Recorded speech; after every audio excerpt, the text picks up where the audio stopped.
রাষ্ট্রপতি নির্বাচন আইন 1991 এর বিধান অনুযায়ী এই নির্বাচনে 2 জন প্রার্থী প্রতিদ্বন্দ্বিতা করছেন।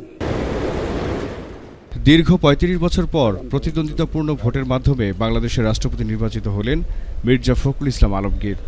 জাতীয় সংসদের অধিবেশন কক্ষে বৃহস্পতিবার ২০ আগস্ট অনুষ্ঠিত এই নির্বাচনে বিএনপির প্রার্থী ফখরুল পেয়েছেন ২৫৫ ভোট।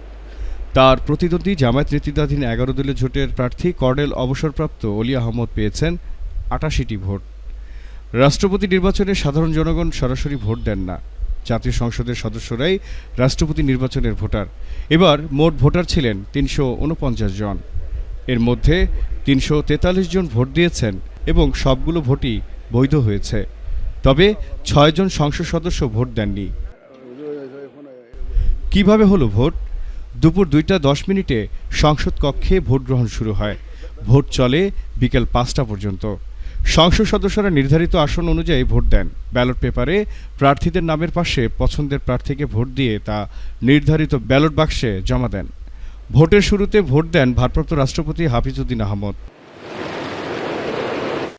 এরপর ভারপ্রাপ্ত স্পিকার প্রধানমন্ত্রী তারেক রহমান এবং রাষ্ট্রপতি প্রার্থী মির্জা ফখরুল ইসলাম আলমগীর।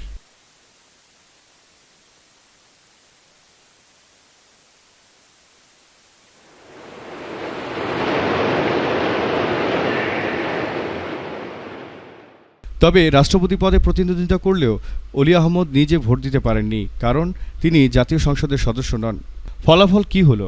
ভোট শেষে নির্বাচনী কর্তা ও প্রধান নির্বাচন কমিশনার এএমএম নাসির উদ্দিন ফল ঘোষণা করেন। বৈধ ব্যালট পেপারের মধ্যে ডক্টর অলি আহমদ বীর বিক্রম পেয়েছেন 88টি ভোট, 88 ভোটস, এবং জনাব মির্জা ফখরুল ইসলাম আলমগীর পেয়েছেন 255 ভোট, 255।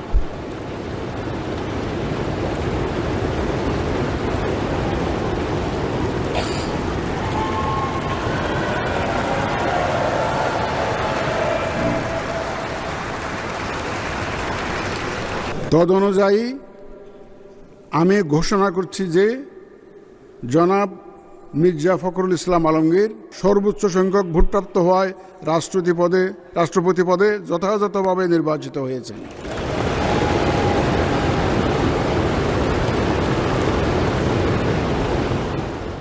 (১৯৯১) সালে সংসদীয় সরকার ব্যবস্থা পুনঃপ্রবর্তনের পর ওই বছর রাষ্ট্রপতি নির্বাচনে ভোট হয়েছিল।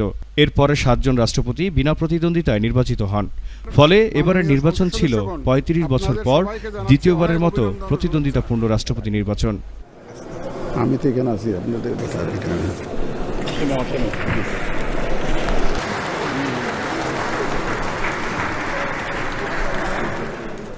নতুন রাষ্ট্রপতি মির্জা ফখরুল ইসলাম আলমগীরের ২১ আগস্ট সন্ধ্যা ৭:৩০টায় বঙ্গভবনে শপথ নেওয়ার কথা রয়েছে।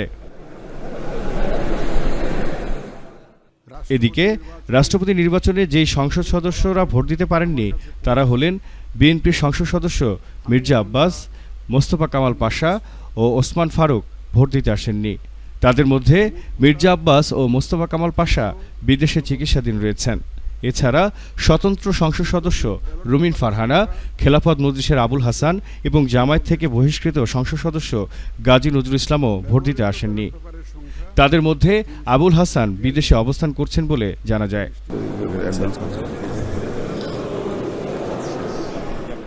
বাংলার জানালায় জহিরুল ইসলাম।